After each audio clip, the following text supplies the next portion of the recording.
It is my great pleasure to introduce this afternoon's Cum Laude Induction speaker, Mr. Rick Harb. Rick is a Berkeley lifer, having attended from pre-K through 12th grade.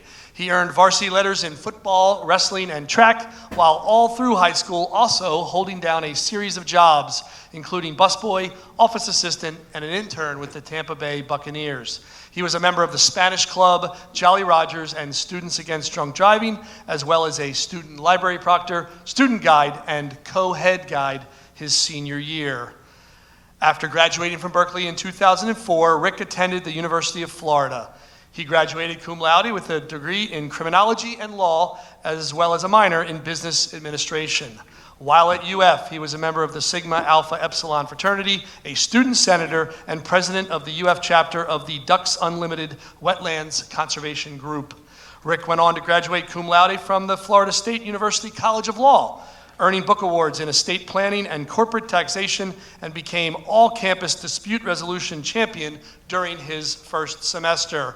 Currently, Rick is a senior public finance associate at Neighbors, Giblin, and Nickerson in Tampa, where he helps government and nonprofit organizations borrow money to finance roads, sports stadiums, hospitals, airports, and other large public projects, including the Selman Expressway and St. Joseph's Hospital here in Tampa.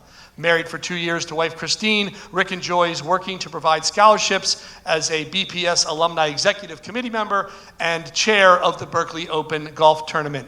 He also stays well connected to Berkeley through his wonderful mother, our very own Madame Harb. I am pleased to present to you Mr. Rick Harb.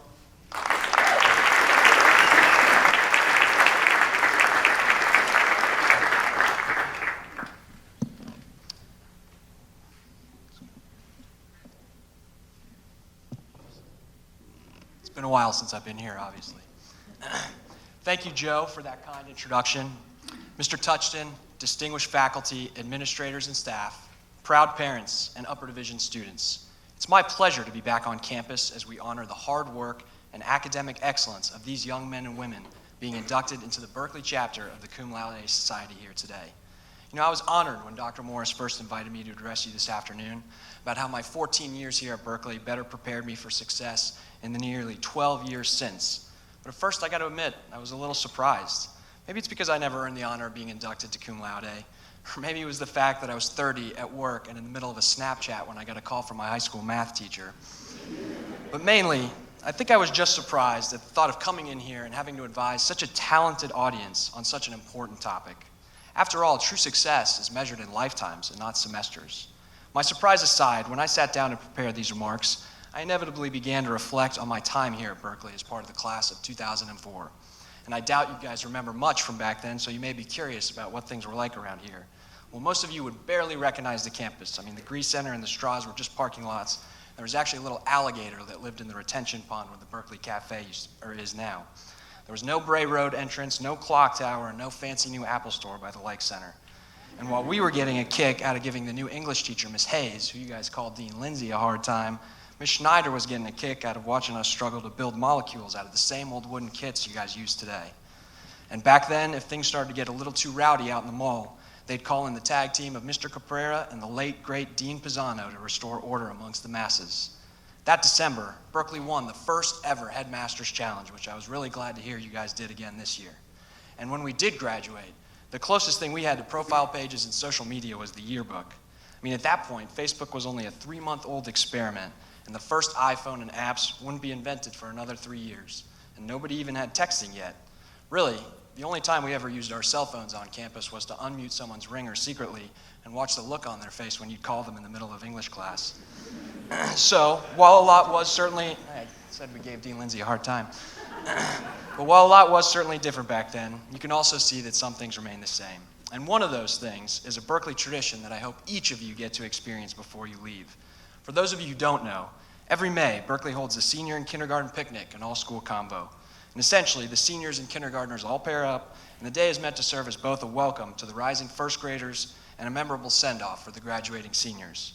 Now, believe it or not, I recently came across an old photo of me and my kindergarten buddy that day, and while you may not think that we had a lot in common being 12 years apart, each of us shared the excitement and uncertainty that comes with the end of one important life phase and the beginning of another. And as a senior, it was hard not to look around at all the little kids and be reminded of ourselves and just how far me and my friends had come since kindergarten.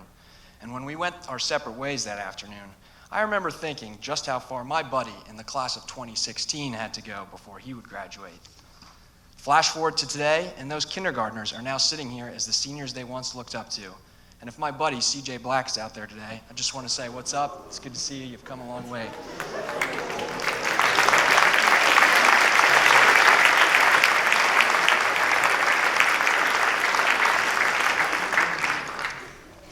And as for me, since then, I've moved on to start my career, my family, and most recently, my 30s.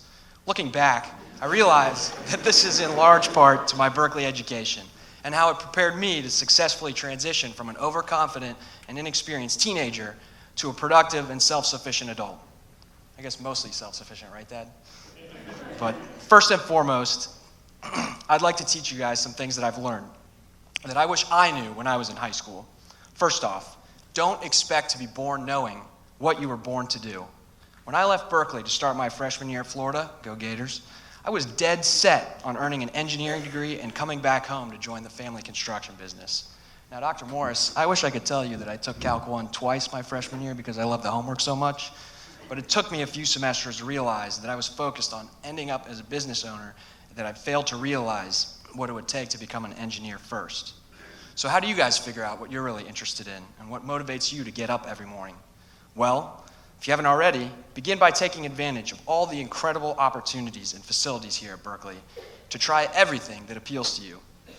Work on things that draw your attention and increase your options. Worry later about how to turn them into a job. Get in the habit of getting out of your comfort zone and be willing to devote times to even the things that you only think you might be interested in. That club you randomly join, or the service project you sign up for with a friend, or the debate competition you let your teacher talk you into, could all lead you to take that class in college that leads to the internship that helps you find the interview that lands you the job you never thought you'd have. So get out there and try it all while you can. And who knows, you may figure out that you'd be a better engineer than I was. Which brings me to my second point. Let failure motivate you. As you continue to explore and pursue these new and challenging opportunities, there are times when you will inevitably be confronted with failure. Do not shy away from this fact. I know this because the most important lesson I ever learned, I taught myself as I struggled through those first few semesters of engineering. And while it's easy to blame the fact that the classes were hard and my heart just wasn't into it, the simple truth was that I failed to apply myself to the task at hand, and I let myself get caught up in the distractions and freedoms of college.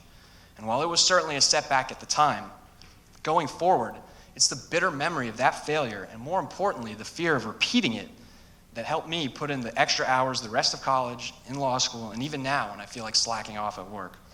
And remember, when you do fail at something, the best way to make up for it is to start by being honest about it in front of others. In most cases, the people you may have let down will be much more willing to forgive and forget if they see that you understand your mistakes, and more importantly, how to fix them in the future. Making excuses or trying to cover up your failures will only give the opposite impression. Third, build a toolkit filled with skills over answers. Understand that success doesn't always mean knowing the right answer, and that sometimes it's more important to identify what you don't know about a difficult problem before deciding how to tackle it.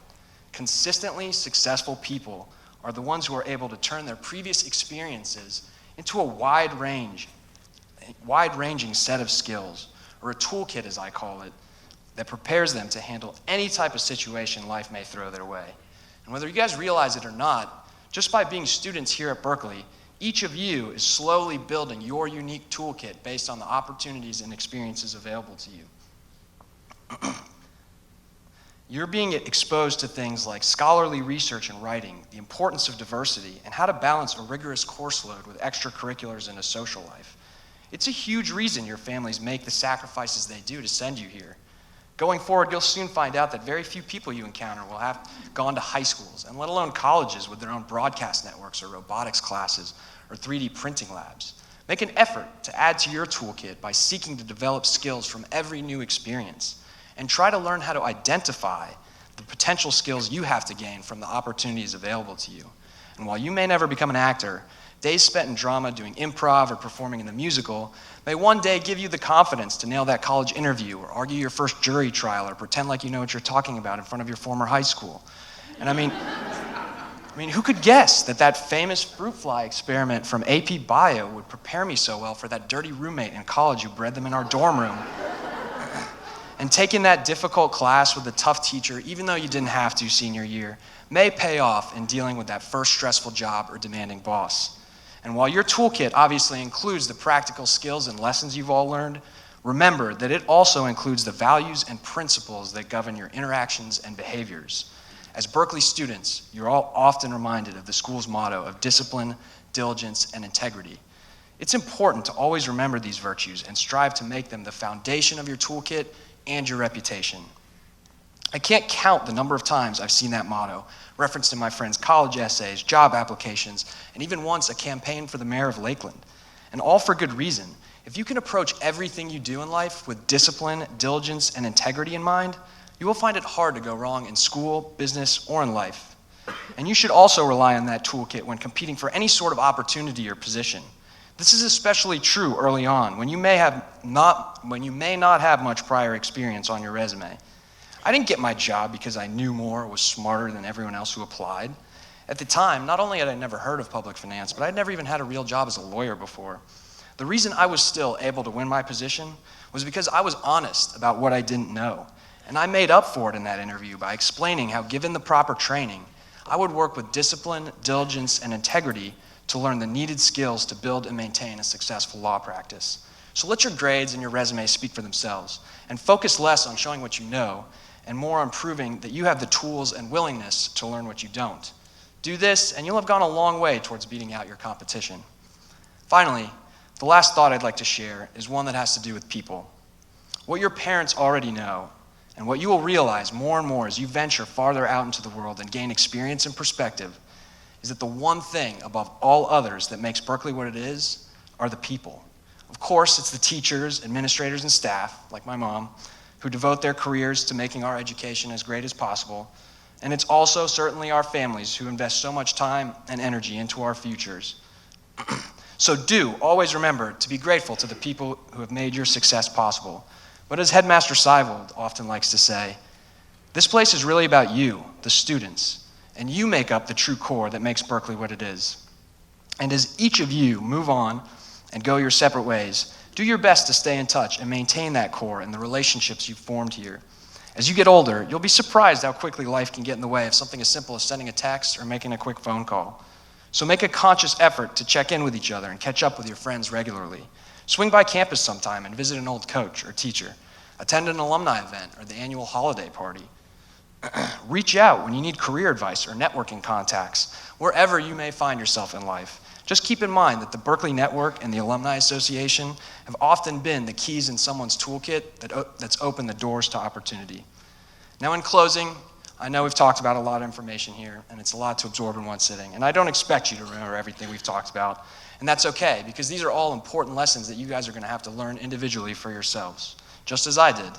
But if nothing else, keep in mind the old saying that success breeds success.